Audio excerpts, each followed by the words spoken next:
Hello everyone, नमस्कार। इस video में हम पढ़ने वाले हैं मेथेन के भौतिक और रासायनिक गुणों के बारे में। मेथेन को क्या कहते हैं? मार्स गैस भी कहते हैं। क्या कहते हैं? Marsh gas. इसका संरचनात्मक सूत्र क्या होता है? C यानी कार्बन और उस पर 4 हाइड्रोजन लगे होते हैं। क्या लगे होते हैं? 4 हाइड्रोजन एक कार्बन पर। ठीक है। और इसका रासायनिक सूत्र क्या होता है? CH4। क्या होता है? CH4। तो ये इसका संरचनात्मक सूत्र है, संरचनात्मक सूत्र। और यह इसका क्या है? रासायनिक सूत्र है, रासायनिक सूत्र। और इसको क्या कहते हैं? जो वनस्पतिक पदार्थ होते हैं उनके सड़ने गलने से उसमें जो बुलबुले उठते हैं उनके रूप में मेथेन गैस प्राप्त होती है, इसलिए इसे मार्स गैस कहते हैं। मेथेन के भौतिक गुण। तो मेथेन वायु से हल्की होती है, यह स्वादहीन, रंगहीन और एक गंधहीन गैस है, और यह जल में कम घुलनशील होती है, लेकिन ईथर और एल्कोहल में पर्याप्त मात्रा में घुल जाती है। तो इसके भौतिक गुण क्या क्या हैं? यह एक रंगहीन, गंधहीन और स्वादहीन गैस है। कैसी गैस है? रंगहीन, गंधहीन और स्वादहीन गैस है। यह जल में कम, यानी कि जल में कम घुलती है, लेकिन एल्कोहल और ईथर में अधिक मात्रा में घुलनशील है, यानी कि पर्याप्त मात्रा में घुल जाती है। यह वायु से हल्की होती है, तो आपने अक्सर भौतिक गुणों में पढ़ा होगा किसी भी गैस के बारे में कि वायु से हल्की होती है या वायु से भारी होती है। तो यह वायु से हल्की है या भारी है, ये कैसे पता चलता है? कि यहाँ पर मेथेन का रासायनिक सूत्र क्या होता है? CH4। और ऑक्सीजन का क्या होता है? O2। यहाँ पर देख सकते हैं एक कार्बन है और 4 हाइड्रोजन है, उनके द्वारा मेथेन बनाई गई है। कार्बन का परमाणु भार कितना होता है? 12। और यहाँ पर हाइड्रोजन का कितना होता है? 1। तो यहाँ पर 4 हाइड्रोजन हो गए, तो 4 हाइड्रोजन का 4 हो गया। तो इस तरीके से, यानी इसको ऐसे भी लिख सकते हैं कि एक हाइड्रोजन का 1 होता है तो 4 हाइड्रोजन का 4 हो जाएगा, तो बराबर करके कितना निकलेगा? 16। यानी कि जो आपकी मेथेन है उसका अणु भार कितना निकल के आया है? आपका 16। ठीक है। इसी प्रकार से आप यहाँ पर देखेंगे ऑक्सीजन का अणु भार निकालेंगे यहाँ पर, तो आप देखेंगे एक ऑक्सीजन का परमाणु भार कितना होता है? 16। और यहाँ पर कितने ऑक्सीजन है? 2। तो यहाँ पर 2, तो यहाँ पर एक ऑक्सीजन का परमाणु भार कितना होता है? 16। तो यहाँ पर कितने ऑक्सीजन है? 2। तो इसका मल्टीप्लाई किया तो कितना आ गया? 32। यानी कि ऑक्सीजन का अणु भार होता है 32 और यहाँ पर मेथेन का अणु भार होता है 16। इस कारण मेथेन ऑक्सीजन से हल्की है, क्योंकि इसका अणु भार 16 है और इसका 32 है। तो किसी भी गैस का अणु भार अगर ज्यादा आता है ऑक्सीजन से, तो इसका मतलब है वो वायु से भारी है, और अगर उसका अणु भार किसी भी गैस का ऑक्सीजन से कम आता है तो वह वायु से हल्की है। मेथेन के रासायनिक गुण। तो मेथेन को ऑक्सीजन की उपस्थिति में जलाने पर जल वाष्प, कार्बन डाइऑक्साइड और बहुत सारी ऊष्मा उत्पन्न होती है। प्राप्ति स्थान के बारे में हमने आपको बताया था कि ज्वालामुखी जो होता है उसके जो गैसें निकलती हैं, उन गैसों के मिश्रण में भी मेथेन गैस उपस्थित होती है। साथ ही साथ कोयले की खानों में भी मेथेन गैस उपस्थित होती है। इसी प्रकार से विस्फोट हो जाते हैं कोयले की खानों में, क्योंकि मेथेन जो है ऑक्सीजन से क्रिया कर लेती है और वहां पर विस्फोट हो जाता है। मेथेन लिया है CH4 और यहाँ पर 2 अणु लेंगे हम किसके? ऑक्सीजन के। यानी कि हम मेथेन की क्रिया किससे करा रहे हैं? ऑक्सीजन से करा रहे हैं। तो जब मेथेन की क्रिया ऑक्सीजन से कराएंगे तो यहाँ पर क्या प्राप्त होगा? Carbon dioxide. तो आप देख सकते हैं कि यहाँ पर 4 ऑक्सीजन है। ठीक है। यहाँ एक कार्बन है, तो एक कार्बन ने 2 ऑक्सीजन के साथ मिलकर के कार्बन डाइऑक्साइड बना दिया, प्लस आपका जल वाष्प बनती है, कार्बन डाइऑक्साइड बन जाता है। जब हम ऑक्सीजन को मेथेन के साथ क्रिया कराते हैं तो जल वाष्प बनता है, कार्बन डाइऑक्साइड बनता है। तो कार्बन डाइऑक्साइड बन गया, उसके बाद में जल वाष्प। अब आप देखिए 2 ऑक्सीजन बचे हैं और 4 हाइड्रोजन, तो इस प्रकार से 2 अणु बनते हैं जल के, यानी यहाँ पर ये आपका जल वाष्प बन गया। साथ ही साथ क्या उत्पन्न होती है? ऊष्मा। क्या प्राप्त होती है? ऊष्मा प्राप्त होती है। कितने किलो कैलोरी ऊष्मा प्राप्त होती है?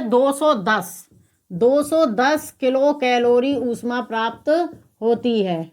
कितनी? 210 किलो कैलोरी ऊष्मा प्राप्त होती है। मेथेन का दूसरा रासायनिक गुण है कि मेथेन की क्रिया सूर्य की प्रकाश की उपस्थिति में, मेथेन की क्रिया सूर्य के प्रकाश की उपस्थिति में क्लोरीन की अधिक मात्रा के साथ कराई जाए तो कार्बन टेट्रा क्लोराइड प्राप्त होता है। क्या प्राप्त होता है? Carbon tetra chloride. तो आप यहाँ पर देख सकते हैं कि मेथेन की क्रिया किसके साथ कराएंगे? क्लोरीन के साथ, और प्रकाश की, सूर्य के प्रकाश की उपस्थिति में। तो आप देखिए मेथेन की क्रिया क्लोरीन के साथ कराई जा रही है। तो आप देखें यहाँ पर मेथेन की क्रिया क्लोरीन के साथ कराई जाएगी तो यहाँ पर CH3 और Cl प्राप्त होगा, साथ ही साथ HCl इसमें से निकल जाएगा, हाइड्रोक्लोरिक अम्ल भी प्राप्त होगा। ठीक है, उसके बाद में ये जो हमें मेथिल क्लोराइड जो प्राप्त हुआ है, इसके साथ में फिर से हम क्लोरीन की क्रिया कराएंगे। यहाँ पर हमने ये जो हमें मेथिल क्लोराइड प्राप्त हुआ है, इसकी क्रिया हम फिर से क्लोरीन से कराएंगे। ये मैंने जैसा कि कहा कि मेथेन की क्रिया क्लोरीन की अधिक मात्रा के साथ और किसकी उपस्थिति में? सूर्य के प्रकाश की उपस्थिति में कराई जाए तो हमें कार्बन टेट्रा क्लोराइड प्राप्त होता है। देख सकते हैं यहाँ पर मेथिल क्लोराइड की क्रिया फिर से क्लोरीन से कराई जाएगी। तो यहाँ पर आप देख सकते हैं कि CH2 और Cl2, तो यहाँ पर क्या है कि एक एक हाइड्रोजन घटता चला जाएगा। क्या है? एक एक हाइड्रोजन घटता चला जाएगा और यहाँ पर एक एक क्लोरीन बढ़ता चला जाएगा और निकलेगा क्या साइड से? इसमें HCl। ठीक है, तो हमें मेथिल डाइक्लोराइड प्राप्त हुआ है और हाइड्रोक्लोरिक अम्ल प्राप्त हुआ है। मेथिल डाइक्लोराइड प्राप्त हुआ है और यहाँ पर हाइड्रोक्लोरिक अम्ल फिर से प्राप्त हुआ है। अब ये जो मेथिल डाइक्लोराइड हमें प्राप्त हुआ है, इसकी क्रिया फिर से क्लोरीन से कराएंगे। ठीक है, तो यहाँ पर मैंने जैसा कि बताया कि एक एक हाइड्रोजन घटता चला जाएगा और एक एक क्लोरीन बढ़ता चला जाएगा। तो आप देख सकते हैं हमें यहाँ पर क्या प्राप्त होगा? CH और Cl3। तो जैसा कि मैंने बताया कि यहाँ पर एक एक हाइड्रोजन घटता चला जाएगा और एक एक क्लोरीन बढ़ता चला जाएगा। इसी प्रकार आप यहाँ पर देख सकते हैं एक एक हाइड्रोजन घटता जा रहा है और एक एक क्लोरीन बढ़ता जा रहा है। तो यहाँ पे हमें क्या प्राप्त हुआ है? CH-Cl3, जिसे हम क्लोरोफॉर्म कहते हैं। क्लोरोफॉर्म जो कि निश्चेतक के रूप में इस्तेमाल की जाती है, यानी कि किसी को बेहोश करने के लिए एक्सपेरिमेंट जो किए जाते हैं जानवरों पर, उसमें यह निश्चेतक के रूप में प्रयोग की जाती है। क्लोरोफॉर्म यानी बेहोश करने के लिए इस्तेमाल की जाती है। साथ ही क्या प्राप्त होगा? HCl। क्या प्राप्त हुआ? HCl। तो आप देख सकते हैं यहाँ पर एक एक हाइड्रोजन घटता जा रहा है और एक एक क्लोरीन बढ़ता जा रहा है और साइड से हमें HCl भी प्राप्त हो रहा है, HCl निकल रहा है। हाइड्रोक्लोरिक अम्ल कहते हैं HCl को।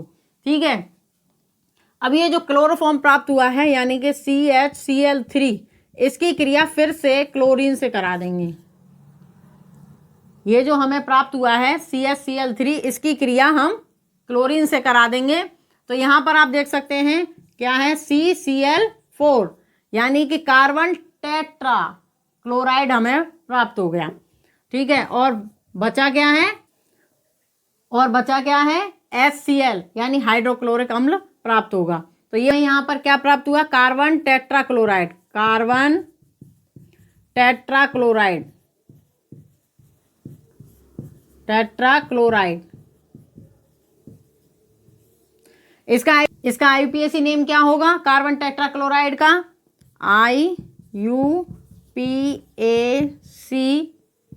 नेम क्या होगा इसका? Tetra chloromethane. Tetra chloromethane, tetra chloromethane, ये इसका IUPAC नेम होगा। तो यहाँ पर इसके रासायनिक गुण आपने पढ़े कि मेथेन की क्रिया ऑक्सीजन के साथ कराने पर कार्बन डाइऑक्साइड, जलवाष्प और 210 किलो कैलोरी ऊष्मा प्राप्त होती है, जो कि बहुत ज़्यादा होती है। फिर है कि मेथेन की क्रिया क्लोरीन से कराने पर अधिक मात्रा में सूर्य के प्रकाश की उपस्थिति में, तो मेथेन से हमें कार्बन टेट्रा क्लोराइड भी प्राप्त होता है, मेथेन से हमें क्लोरोफॉर्म भी प्राप्त होता है। तो आपके एग्जाम में ऐसे भी आ सकता है कि मेथेन से कार्बन टेट्रा क्लोराइड कैसे प्राप्त करेंगे, या क्या होता है जब मेथेन की क्रिया क्लोरीन से की अधिक मात्रा में कराई जाती है। तो ठीक, पूछा जा सकता है कि मेथेन से क्लोरोफॉर्म कैसे प्राप्त करेंगे। इसके बाद है मेथेन के उपयोग। तो मेथेन के उपयोग आपने पिछले वीडियो में पढ़े थे कि मेथेन जो है स्वचालित वाहनों में जैसे कार है, बस है, ऑटो में इस्तेमाल की जाती है। साथ ही साथ ईंधन के रूप में उद्योगों में और घरों में इस्तेमाल की जाती है। इसके अलावा मेथेन का उपयोग और कहाँ कहाँ पर होता है, तो मेथेन का उपयोग कार्बन ब्लैक बनाने में किया जाता है और कार्बन ब्लैक का उपयोग ग्रामोफोन रिकॉर्ड्स बनाने में, जूतों की पॉलिश बनाने में, छापे खाने की स्याही बनाने में और टायर बनाने में किया जाता है। यहाँ पर और किस किस काम आती है, कार्बन ब्लैक बनाने में। कार्बन ब्लैक का उपयोग किस काम आता है, छापे खाने की स्याही बनाने में, जूतों की पॉलिश बनाने में और रबड़ के टायर बनाने में। पर हमने मेथेन के भौतिक और रासायनिक गुण तथा उपयोगों के बारे में पढ़ा। अगले वीडियो में हम ऐसे ही कुछ और टॉपिक्स को लेकर के आएंगे जो आपकी 12th क्लास में आने वाले हैं। अगर आपको ये वीडियो अच्छा लगा हो तो वीडियो को लाइक एंड शेयर करिएगा और अगर आप हमारे चैनल पर नए हैं तो हमारे चैनल को सब्सक्राइब करिएगा ताकि आने वाले वीडियो का नोटिफिकेशन आप तक पहुंच सके। Thanks for watching. Vande Mataram.